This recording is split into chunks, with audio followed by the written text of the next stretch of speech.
Just hook it to my veins! Ninja Gaiden for the original Xbox is an action-adventure, hack-slash-impale, and pile-drive simulator developed by Team Ninja and published by Tecmo in 2004. The game was reworked in 2005 called Ninja Gaiden Black after incorporating some mild DLC items and other improvements, including a groan-inducing voiceover for various ninja notes that are left about. A ninja must be able to find his way even when his path is blocked. When facing an obstacle, jump towards it and run vertically up its side until you can grab its upper end. Cool beans. For all two of you that aren't aware, this is a prequel of sorts to the original NES trilogy from back in the Stone Ages. Keeping the spirit of the game alive, Team Ninja incorporated as much of the original trilogy as they could. Insanely beautiful cutscenes, respawning enemies, and a difficulty level that would make a Souls vet sploosh with interest. In the olden days, and sometimes in current ones, there is a title that is tossed into the mix of games that just blows your expectations away. Something that is so far better than its competition that it no longer has competition. I'm talking about Demon's Souls, of course. I'm joking. Actually, no, I'm not.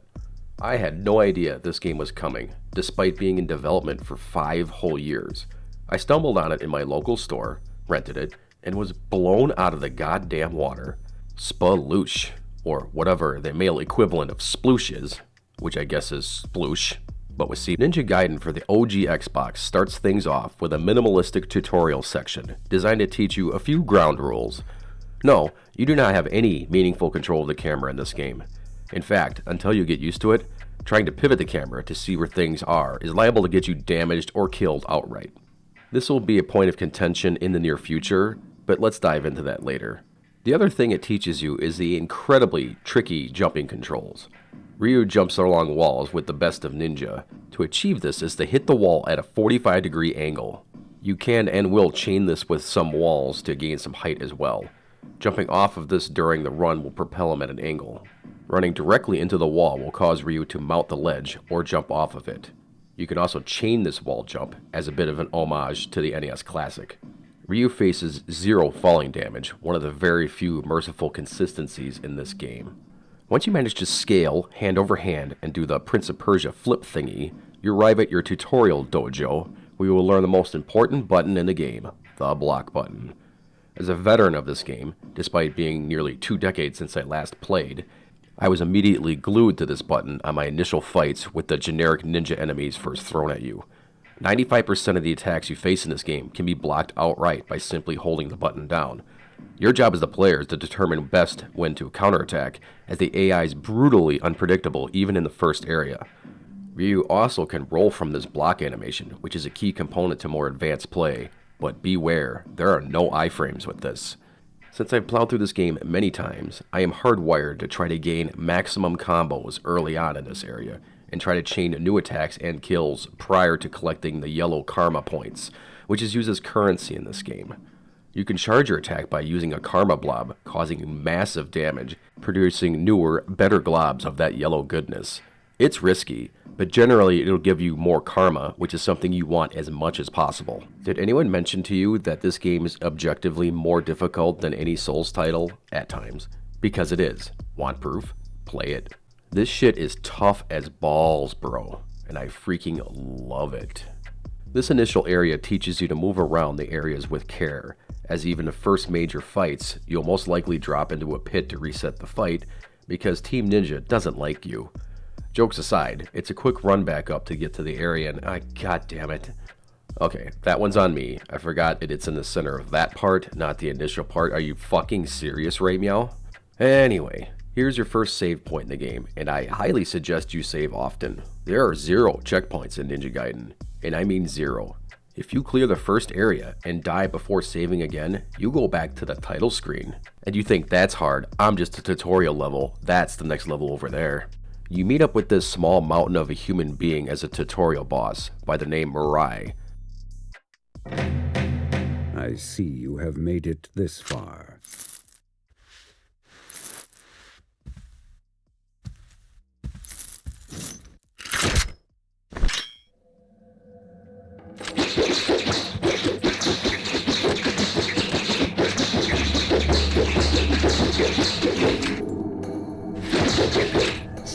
But unlike many tutorial bosses, this one simply beats the shit out of you and isn't any kind of test of skills learned up to this point. Rather, you need to learn how to telegraph attacks, roll, and to not get greedy on his openings or be punished repeatedly. It's a freaking awesome fight, and it never ceases in its intensity. It's just a simple fight, but the way these two are sparring, well, you're sparring with him. He just ends your life if you fail, so whatever you want to call that. Gives such an epic sense of malevolent competitiveness on top of what is supposed to be an honorary bout.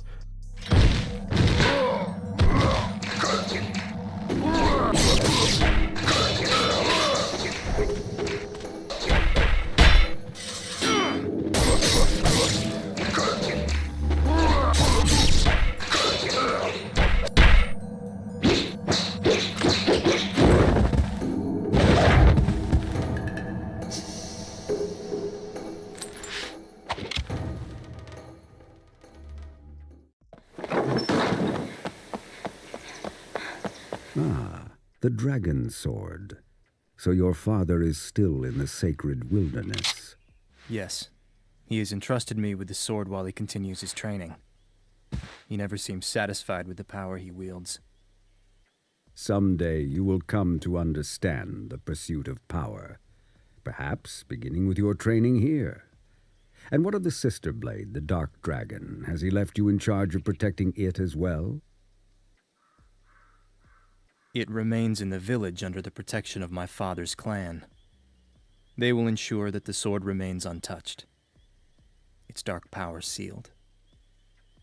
It is a shame that such a sword must go untouched, such power unused.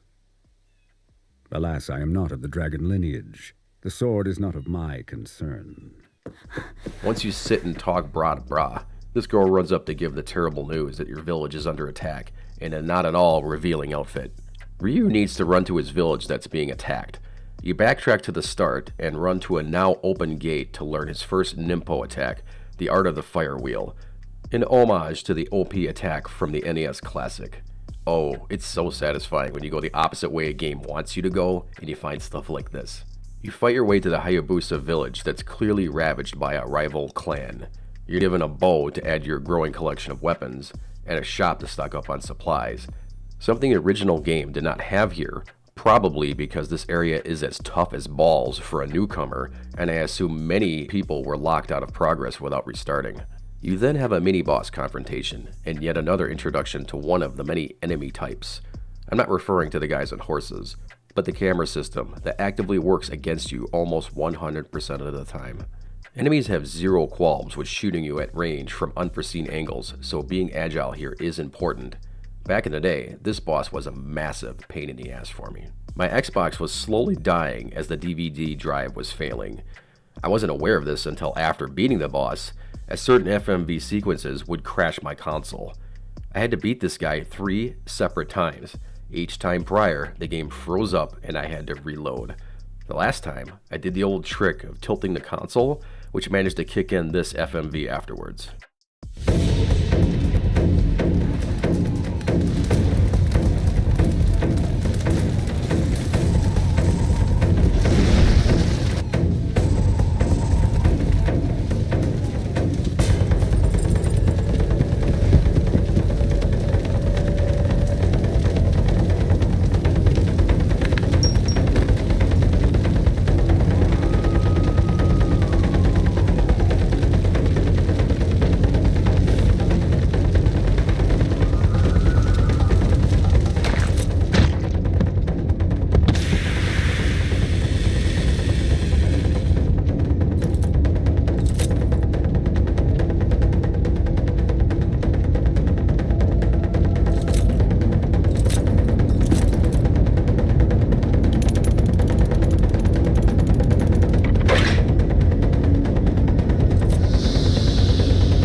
These FMVs are light years ahead of its competition in this era.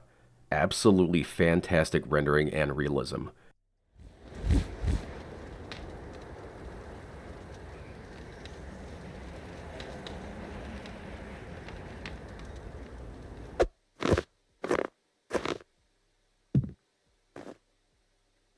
My network of ninja have uncovered the reason for the attack.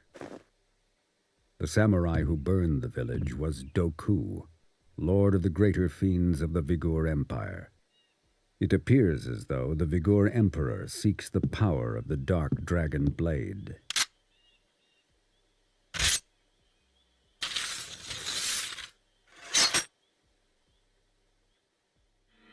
Doku.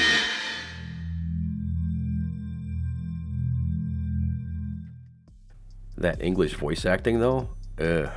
The Holy Vigor Empire, a strange dictatorship veiled in secrecy. Its exclusionist foreign policy makes for very few ways to enter the country. So our very silly plot continues on this gigantic Zeppelin with our new and improved looking hero strapped up. The game likes to change things up frequently, so this jarring change in scenery is just another day in the park for Ninja Gaiden.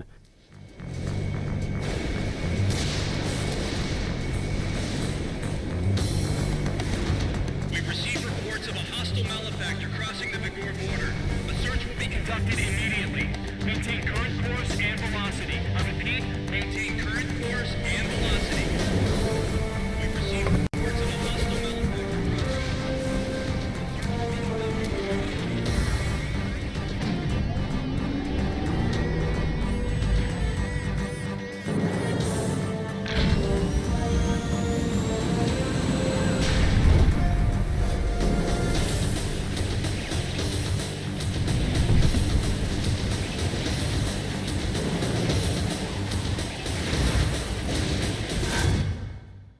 As I may have mentioned, I'm playing this on the Xbox One, and the Black Edition that adds some dialogue to fill in the insane plot, something I felt was completely unnecessary. Literally, no one playing this game is playing it for the story. Well, at least I don't think so. Also, there were some adjustments and additional weapons added, and the insane difficulty of the original edition is balanced out a little bit. In the original edition, you would not reach a shop until this stage, and one of the most important attacks in the game was locked behind this area. While this attack is still locked until the shop, it's now included with your upgraded dragon sword. I'm of course referring to the flying swallow attack. Of course, you still need to buy the Izuna drop, the #1 most OP attack in the game and possibly all games, as these two attacks will carry you through many fights when you use them properly. For the uninitiated, the Flying Swallow is a fierce slice that is effective on almost all enemies, often decapitating foes instantly. It also allows Ryu to reposition quickly, something that you often need to do. The Izuna drop is probably one of the greatest attacks in the history of video games. First by slashing your opponent, slashing him into the air, and juggling him multiple times, leading into a stupendously powerful pile drive attack that can also one-shot enemies with its splash damage. Even if you use this attack exclusively, it's nearly impossible to get sick of watching enemies get their skulls smashed in and other enemies thrown to the nearby walls, often killing everyone involved. If you're attempting this game for the first time, you absolutely need this move. And before you say that this technique is cheesy, never forget that the enemies will not ever fight fair here either.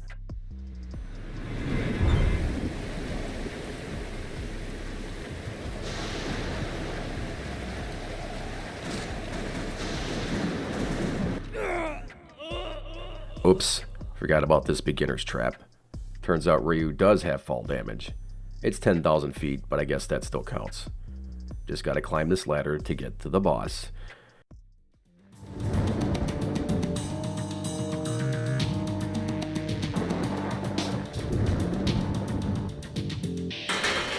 Why, Ninja Gaiden? Why?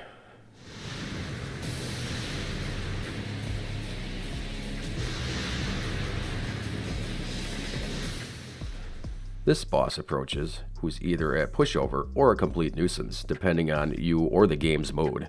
In this fight, I decide to show off every move that he can hit me with.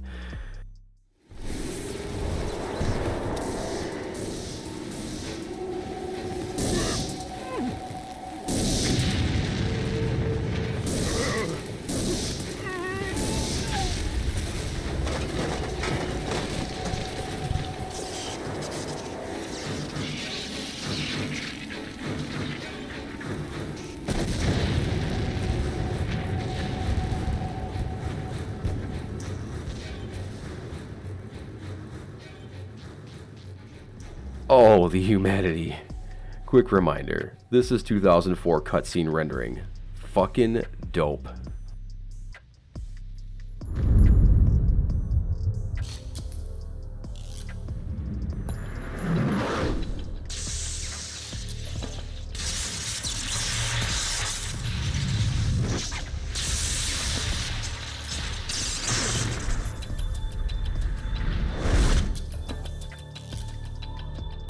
So begins the meat of Ninja Gaiden, the City of Vigor.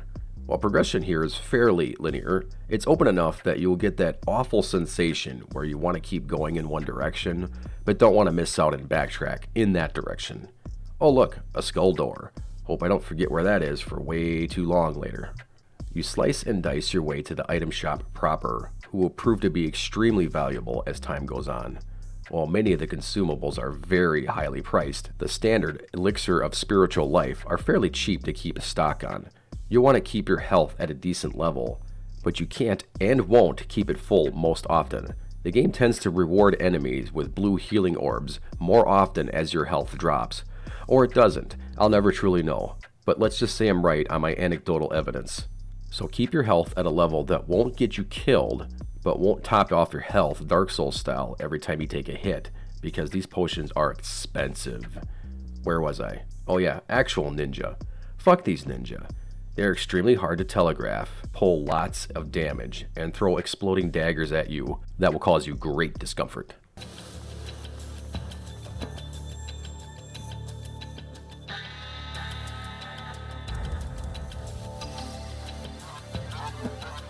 Do you have a ticket for the party?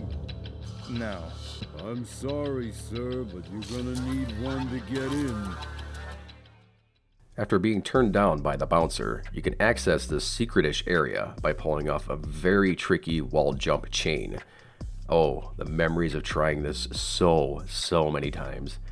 I even had to retry a half dozen or so this time around. The secret, at the end of any jump in Ninja Gaiden, use a slam attack at the end for some extra distance. Bam!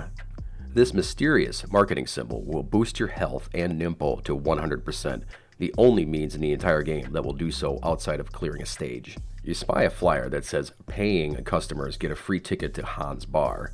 Our objective, but my dumb ass forgot to actually buy something on this playthrough, costing me 20 minutes of wandering around confused. Turns out the ticket is useless.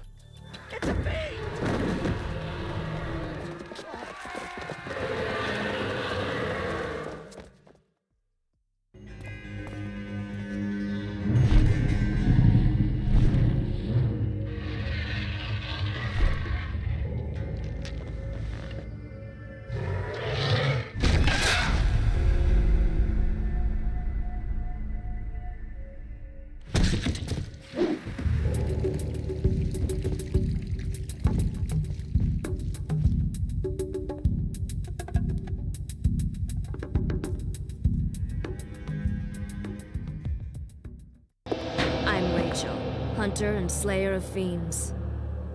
So that was a fiend. You don't see them much nowadays. What color are Rachel's eyes go? Gonna be a busy night.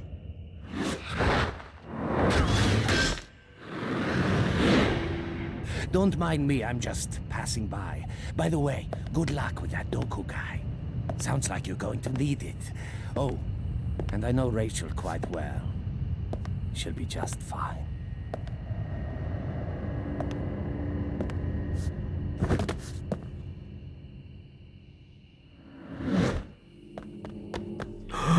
What kind of person could pull off such a move? Oh, yeah, that's right, I'm a ninja. You make your way across town, use the drawbridge, and then meet back up with Rachel. That's why I became a hunter. To kill my sister. To kill Alma. Beneath this monastery, there is...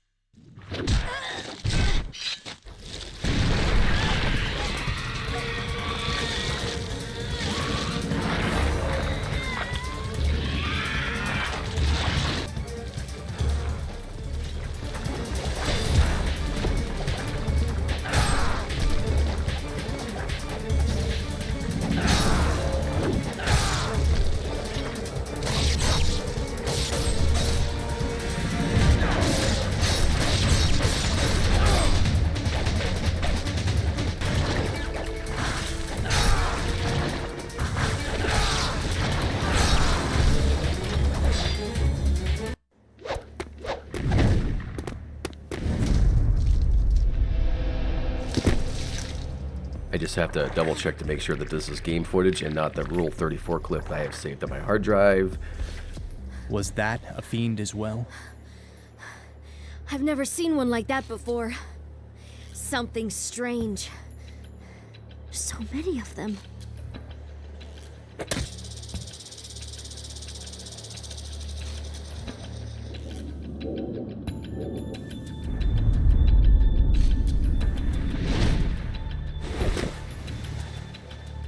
Ayane. Running errands for Murai again, I see. The boldness of the fiends is the work of the Dark Dragon. It is a cursed blade, bestowing an unfathomable strength on those wicked enough to wield it.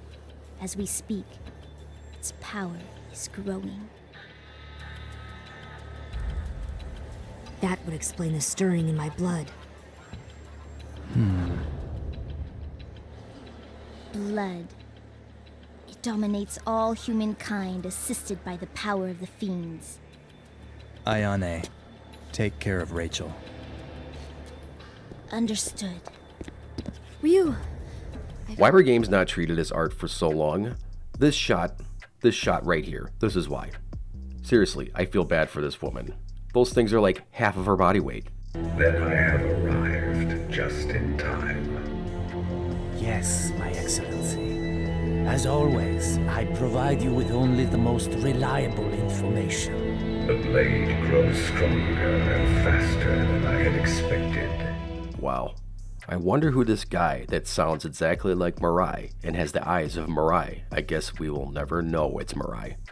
Ryu reaches the cathedral.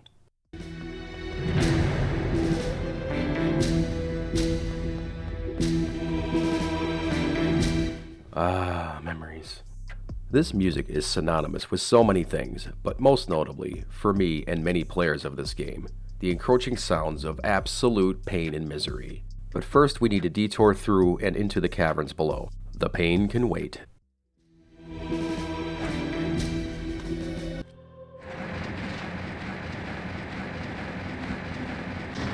Don't worry, it's just a name. Oh, I remember this part. You just gotta wall run a lot. I mean, you gain a small amount of running speed when wall running, so you want to keep doing this, ow.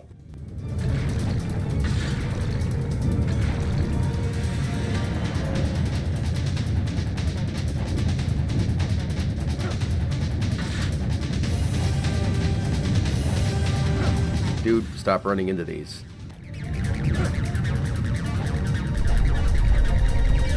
Oh, fuck, that was close. This game rules. Nearly 2 decades later, and this sequence is fast, fun, and immediately segues into the next section without a hitch. You find your way down below to gain a deity, and unlocking the most entertaining weapon in the game, the Vigorian Flail. This thing can rack up insane combos with a talented player, so feel free to click off to watch someone rack up big combos. Just kidding, please keep watching.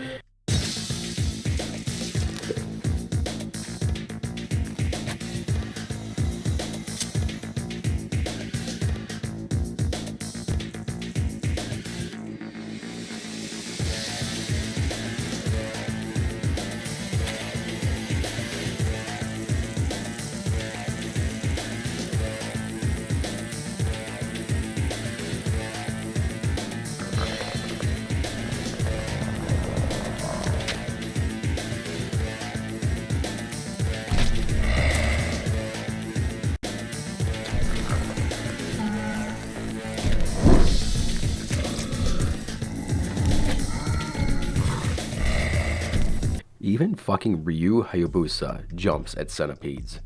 Nature lovers, is there any actual ecosystematic purpose of centipedes? Yes, ecosystematic is a word, I looked it up.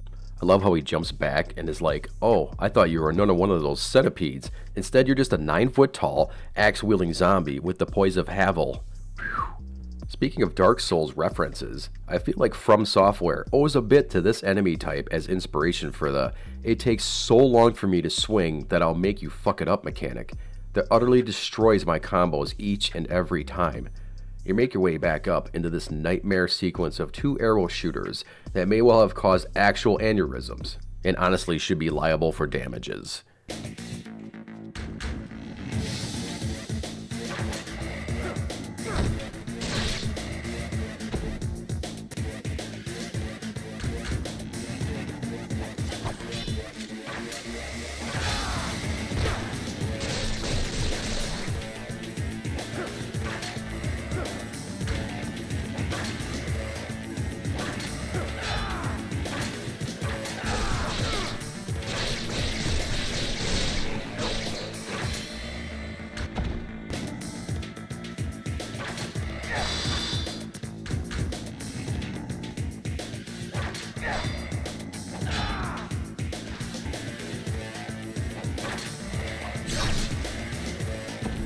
The answer is not to play. Jump past these guys. You put down the chalice and fight the boss. This one is actually pretty easy compared to a lot of bosses.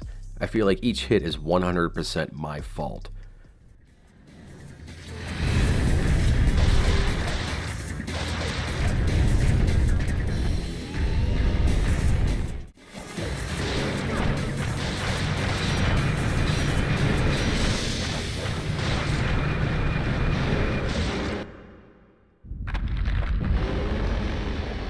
De-deading this fiend sends it to the bottom, causing ominous structural damage and a chapter clear. Rather than going the intended route, I retrace all the way back outside just for the opportunity to upgrade my flail. Why? So I can do this.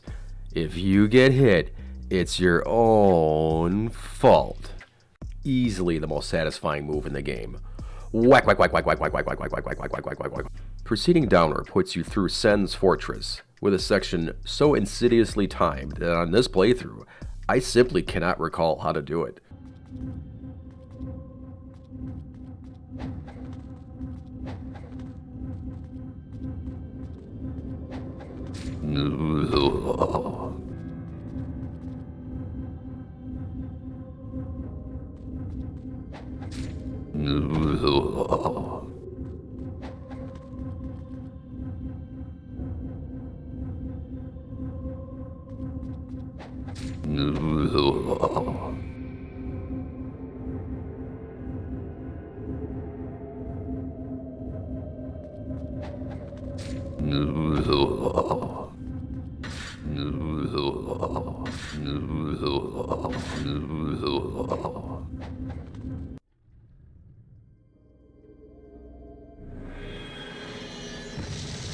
Oh hey, it's this boss again. Hope that you don't have to fight a third time later.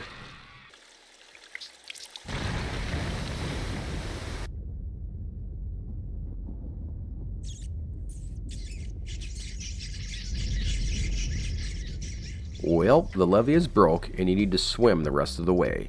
We'll talk about swimming later, but for now, I highly recommend you save at the end of this cave before going back to the monastery.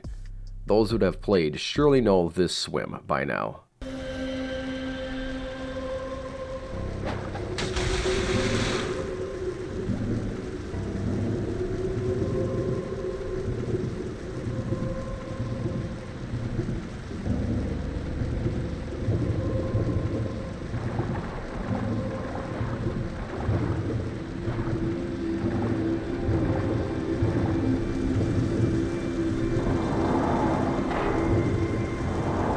Do you remember? Because I did.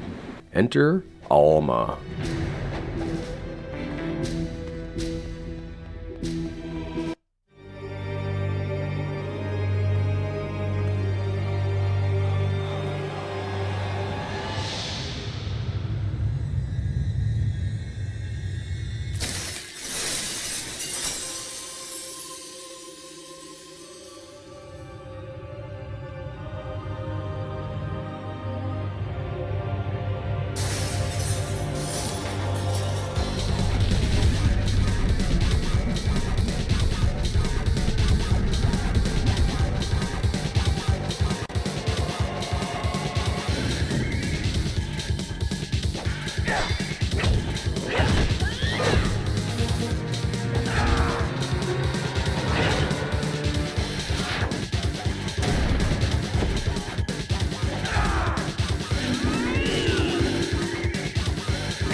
Welcome to Ninja Gaiden. While some Dark Souls fans were still a twinkle in their milkman's eyes, some of us were absolutely screaming at their 300-pound CRT televisions from this fight.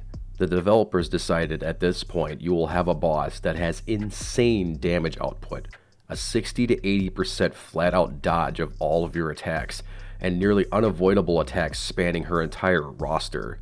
Your only saving grace here are Talismans of Rebirth, clever use of Nimpo, and a huge stock of consumables to work through on this fight. Fortunately, my muscle memory in this fight kicked in after 2 attempts, and I got through reasonably unemptied of all of the above, making myself feel about 5% as accomplished as I was back in the day from finally beating Alma. This is one of those moments where you would jump out of your chair if you weren't already standing and scream at the TV with delight. This fight was the stuff of legends. In practice, you can beat her without getting hit. And now that we live in an era of Dark Souls challenge runs where some lunatic beats every Souls game consecutively without getting hit, like an actual insane lunatic. Where was I? Yeah. Back in this era, online walkthroughs and best practices were only left to game facts, and I imagine likely everyone has a similar story to this encounter. To thrive, you need to put the time in, learn the tells, and counter when necessary, and to never get greedy when you get that extra hit in. She can and will punish you for it.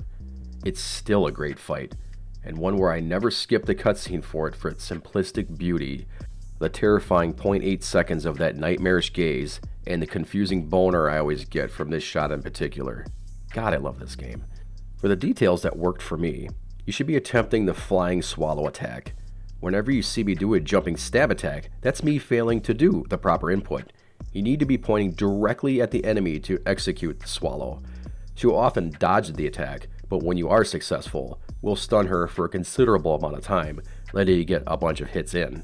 Then it's time to run away and fast. She really likes to execute this bullshit telekinesis grab that's good to take off 25 to 30% of your health. God, it looks painful too. But the worst offender is this quick Sonya blade throw, taking well over a third of your health with none of the glamour. If you're caught in a bad spot, using a Nimpo is great for bailing you out, sometimes even landing a solid hit.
Do it. I can't kill my own sister.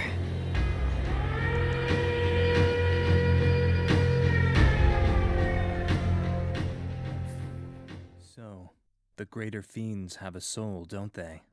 Yes, they are the ones who retain a spirit even after becoming fiends. There are only 3 of them. Doku, my sister, and another who guards the Emperor. It's not safe for you to be around me. You should go now.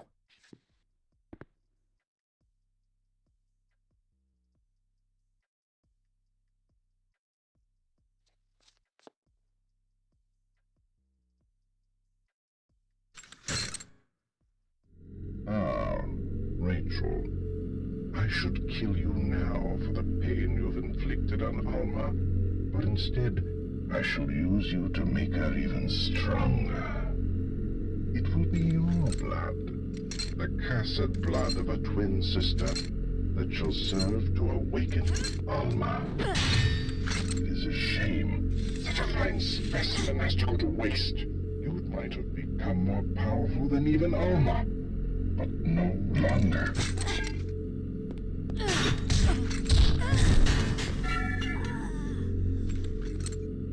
And Rachel's streak of uselessness continues. At least she left her hammer behind for you. Shit is getting real in town, and everything is now under martial law. This will reset all of the enemy spawns, giving new encounters with all of these soldiers. They're super irritating to fight with your conventional means, often having one of them unloading a rocket launcher into the player from super unfair angles. The Flying Swallow is paramount here, as you will need to dispose of these guys first. Once you make your way to the main gate towards the military complex, you're treated to a faux battle with a helicopter. All you need to do is burn up time before apparently the heli needs to rearm. After that, I stand around, confused on what to do next. And then I'm blown up with a rocket launcher from a high story in this building, forcing me to snipe him with my bow. Then it's revealed that you need to go up there. It's a strange method to telegraph progression, but given how odd the plot has become, it's no big deal in the grand scheme of things. You acquire the bow after this prompt.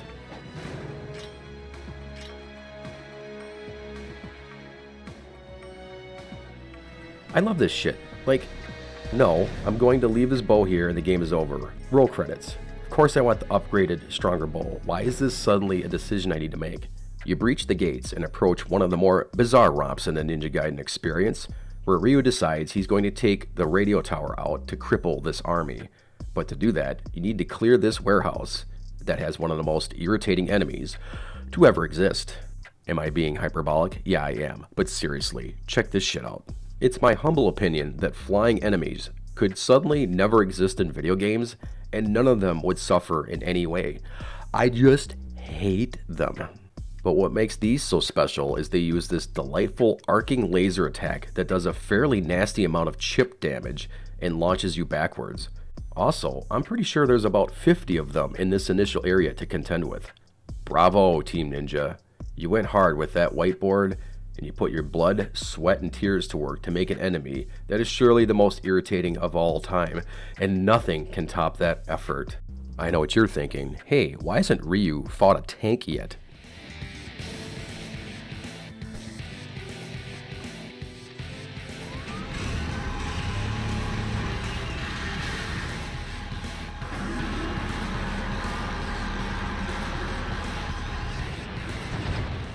I find this fight so interesting because it's about as fair as it would be in real life if a superpowered ninja took on a tank. It could go either way. Until you learn the tricks, you're going to get owned by this thing repeatedly. It runs you down at close range, has a gunner that chips away health, and most notably, a big barrel looking thing that points at you and does things to you. The secret to this fight? You need to worry about the cannon, as it fires on a timer no matter what angle you're at. Jump this attack, and that's your opening. Shoot the gunner to get him off the top for a bit, and unload your arrows into the hull. But always have that timer of the cannon in the back of your head, as it's always going to shoot at you. The more range, the better. Whew. Glad that fight's over. Oh, let's just do another tank then. Yep, literally this fight has two of the exact same bosses back to back with no phases or differences that I can tell. Once you clear this area, it's just more corridors to the next boss fight, the helicopter. This is standard fare, as you only really need to focus on avoiding his missile swarms and retaliating with some tougher shots at range. It's infinitely cool, however, of the concept of Ryu just storming in and taking out a small army, 2 tanks, and a helicopter with just a bow and some swift decapitations.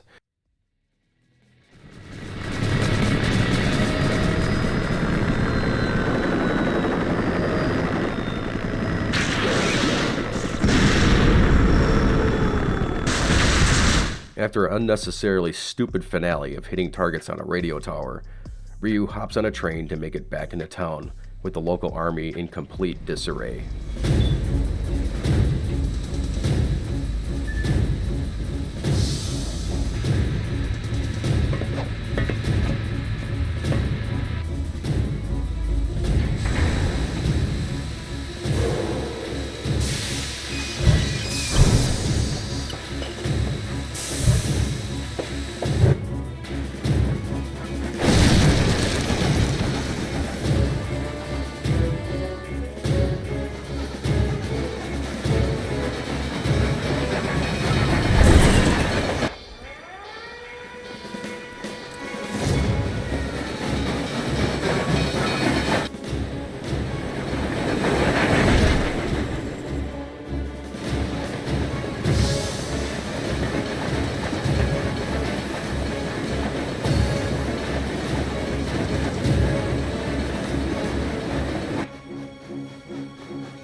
I cannot get over how great these cutscenes are.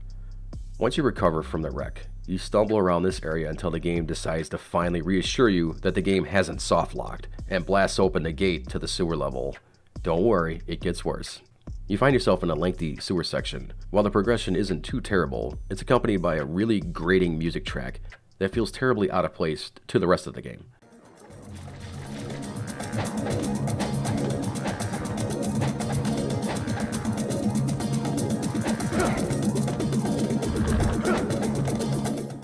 It almost feels like it's purposely made to generate additional unease. You unlock your way to a mini-boss that has a clearly telegraphed set of moves that are very punishing if not avoided. Once you dispatch of it, it won't be long until you have to fight a set of 2 of them, both with the exact same moves. Now the challenge is to watch for multiple telegraphs at the same time. It's a great fight, and I wish more games did this approach and just not getting violated by O&M. God, why can't I run along this edge? So I'm supposed to use the hand over hand? No? This is fucking bullshit. Oh geez. Oh geez. I should probably edit that out. Next is this dragon-looking boss. Nothing too spectacular here, and the challenge level has nothing on Alma's fight. Just get in close and slash away, and don't get eaten. Hey, what did I just say? Who is this mysterious figure? It's Murai. Ah, the path to Zarkan. Anyone that has beaten Ninja Gaiden either has horrific memories of what is about to come, or has blocked it from memory. Now I really, truly love this game, but it's like loving someone in your family, and they have flaws. Serious flaws. Flaws that only a relative can look past, such as a triple homicide or being part of Scientology. Blood is thicker than water, after all. Oh yes, water. This is the worst thing ever. That's all there is to it. Side note, did you know that you can water skip in Ninja Gaiden? It is completely pointless and never used in this game, but god damn it, Team Ninja has it in there. I could continue to harp on this incredibly tedious section of the game, but the bottom line is that they wanted to compete with Mario 64, released about 9 years prior, and failed miserably. Skipping ahead of the sheer drivel this stage provides, you swim your way to the bottom of the Cathedral. Say hi to old Bonesy here, and use the now accessible elevator that will take you straight to Doku.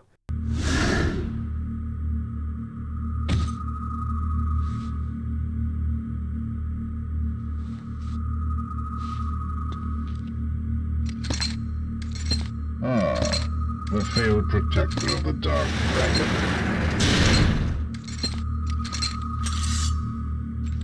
Must I take your life yet again?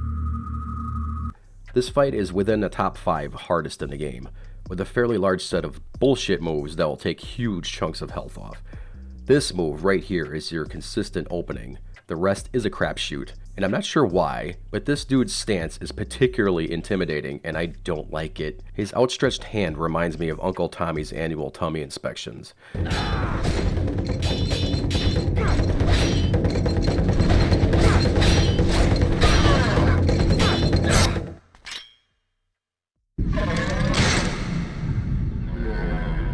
Where is the Dark Dragon?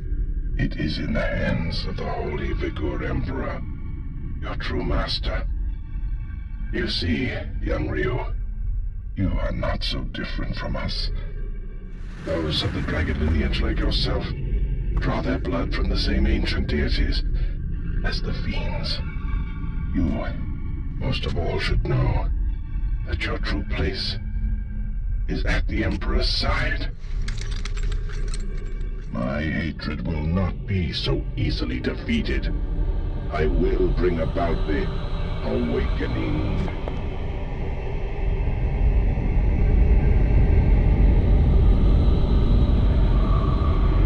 Pitiful woman. Your sister must be quite precious to you.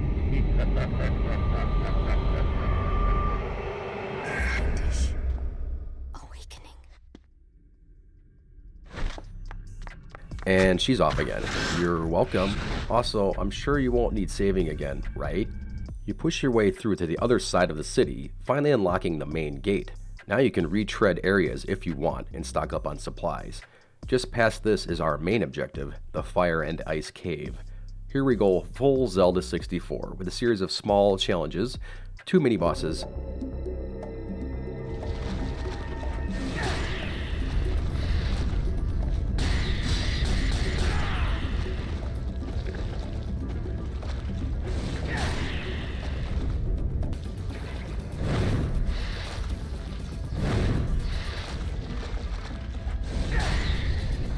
and of course the head honcho, a literal fire-breathing dragon. This boss is pretty fun, having a high and low section to combat him on. Using World of Warcraft logic, you'll want to not stand in the fire. Once he's defeated, he'll die in a very convenient pose, allowing progression.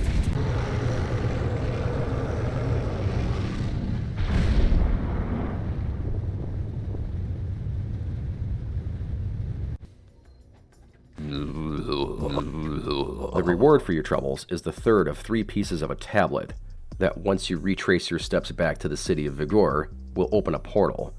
You end up back at your village, now dilapidated and devoid of life. Finding the grave of this person from back in Chapter 2, you insert her bead into your shaft, causing your sword to become OP as fuck. Take those other weapons and throw them in the trash, boy. Well, actually, keep the flail handy. Might need that to defend from Neferity in the coming hours.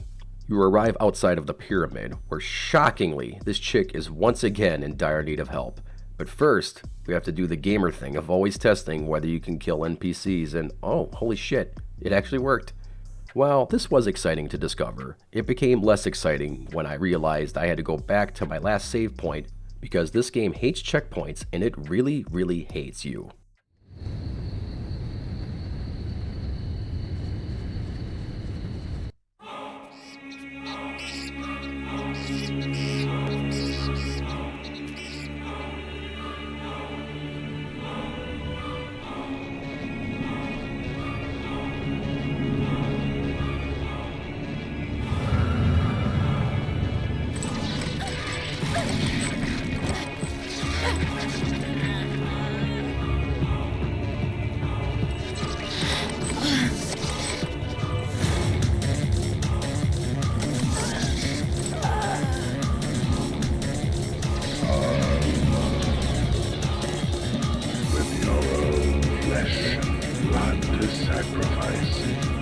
Receive now your awakening.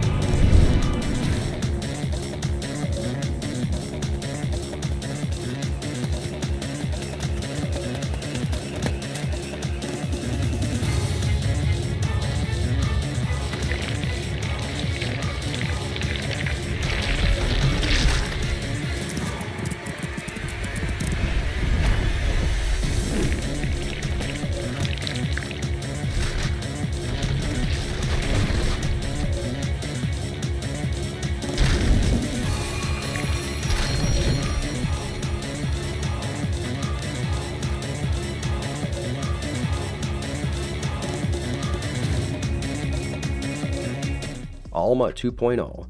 This fight is similar to the last fight, except you have a ton of options to plow through this encounter, especially with Nimpo, whereas Alma 1.0 was locked behind a level 2 sword and limited consumables. Generally, I've never had too much trouble with her in round 2, partly due to having actual room to maneuver this time around.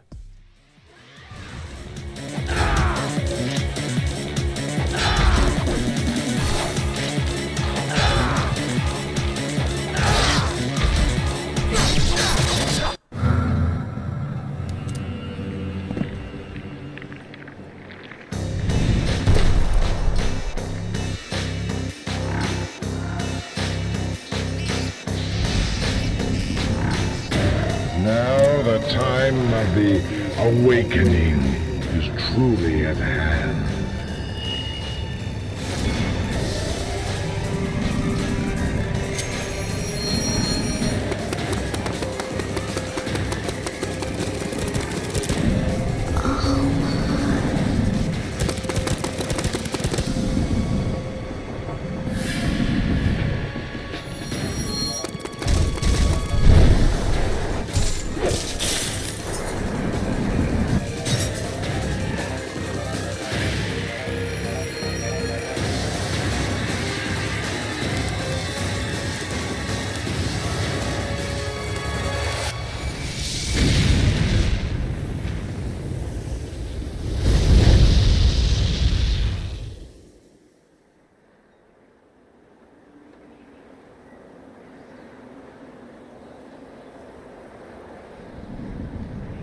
This is not over. For budgetary reasons, we cannot walk up these clearly stairs to the top of the pyramid. Instead, we must go through it for a dungeon quickie to wrap things up. After you're satisfied with a pump-and-dump dungeon filled with thousands of insects, you emerge to a giant hedge maze chapter leading to the game's finale. In lieu of typical monsters to kill here, we instead are treated to, and I'm not being hyperbolic this time, the most annoying enemy in the history of video games. It's official, unanimous, and I'm 100% correct. I fucking dare you to point out an enemy that is more pointless, irritating, and game-ending than these ghostfish. Let's dive in for a second on ghostfish. 1. The ghostfish are ghostfish. The concept is dumb, their design is silly, and no one looks at a ghostfish and says, wow, that's a cool idea. I don't believe anyone in history has done so. So that's not a great start. 2. The ghostfish are extremely dangerous, especially if you're not good at tapping buttons. 1 or 2 of these bastards can and will drain your health within seconds, procting one of your talismans of rebirth and a hard reset, all because of 3, they respawn indefinitely wherever they are located. Using your flails, you can slap these little douches all night long, but they just keep on coming. And that health they drop doesn't often cover the cost of entry, meaning you have to use your consumables. You'll find yourself screaming at the TV, "Get the fuck off me!" And it just keeps going.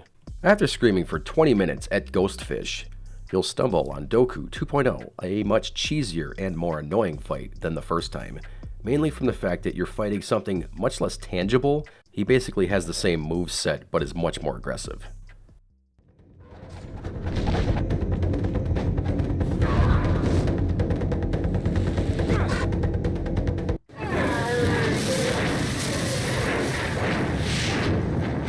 Receive the curse. Become a beast. But at long last, Ryu extracts revenge on Doku, but at the cost of being cursed. This plot of the game is so silly. I'm only saying this now because there's absolutely zero payoff of being cursed. There isn't anything relevant to the rest of the plot regarding this, other than Ryu is now deep purple. The final dungeon awaits whenever you feel the need to trek. You're always able to backtrack and restock, which is something I solely recommend if you're intent on beating the game at this point, because the game is not going to pull any punches, shockingly. You need to ascend each mini encounter with a modestly long fight, and then a flight of stairs against a swarm of ghostfish. At the very least, these fish won't instantly respawn, so you'll have a mild chance of actually gaining health and Nimpo here. But boy howdy, you better be on the lookout for this enemy grabbing you, because the punishment is being sucked down to the previous level. Did I mention that Ninja Gaiden hates you? With my tears dried all over my face, I finally reached the top. But before the final confrontation, you have to endure a boss rush, ending with this dickhead facing you one-on-one. That's it. It's time for me to take you on personally. I was really struggling with this fight until I stun-locked him for a 28-hit combo inexplicably.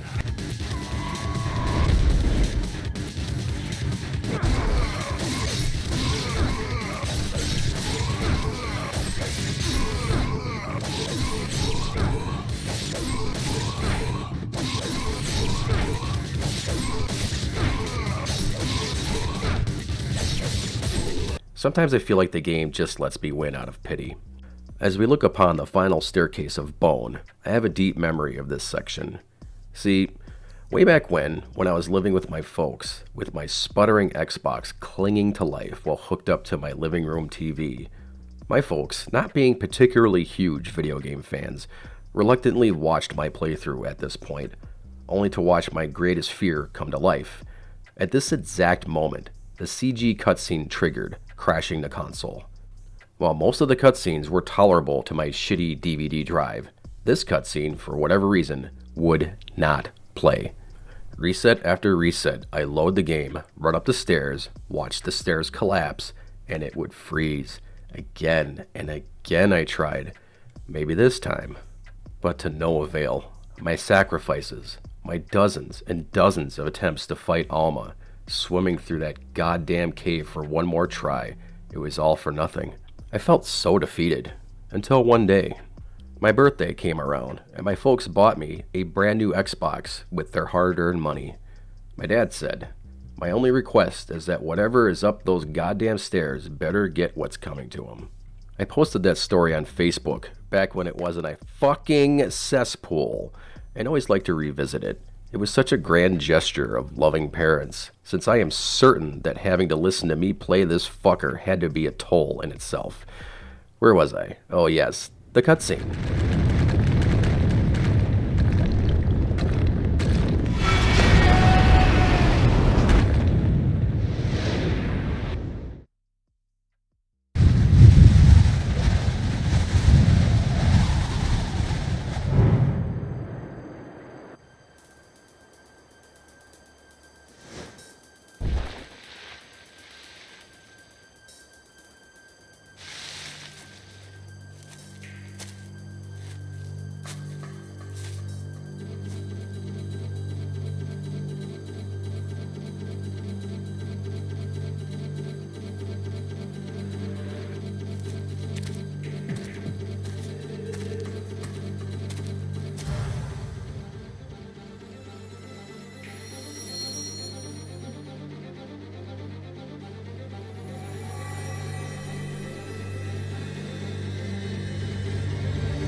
Fucking badass. The final fight is strange, as you are given a brand new mechanic and are expected to understand it instantly. Basically, you're on rails and can move in 4 directions, up, down, left, and whichever direction is left. At any rate, Nimpo is once again mega effective at not only dealing damage to the boss, but clearing out any hazards that you're too lazy to figure out how to dodge properly. The second form is easier yet, provided you have Nimpo and arrows, as any and all skulls are vulnerable to damage to the boss. Once you're done with them, Ryu's last stage is ascending this cave to reach What's-Her-Face, grabbing the Dark Dragon Blade along the way. This area is actually timed, but if you've made it this far, it probably won't be any kind of challenge.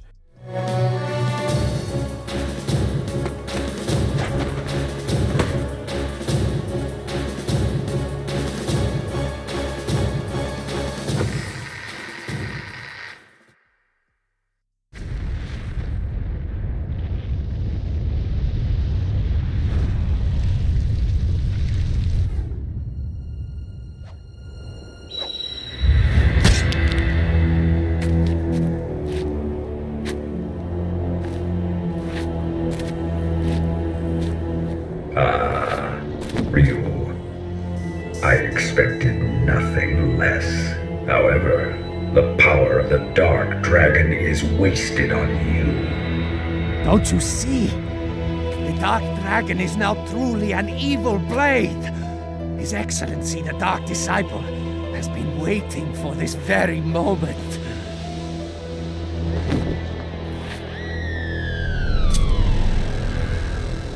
You've done well, Gamoth. Huh?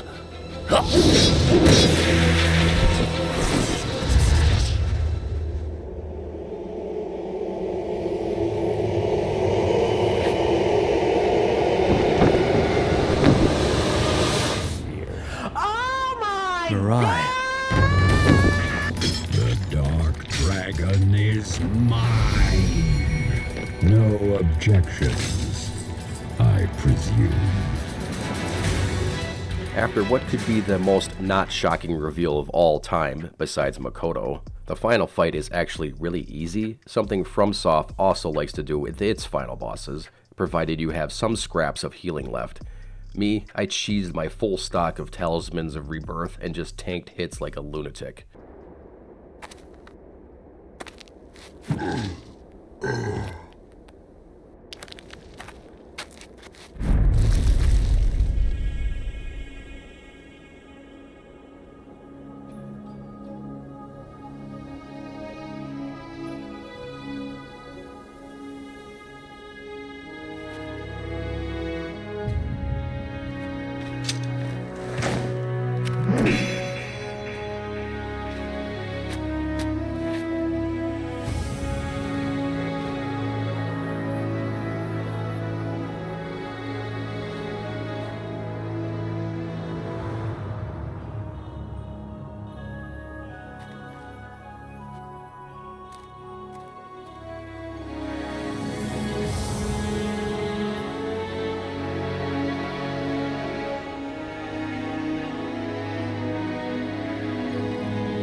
It's over.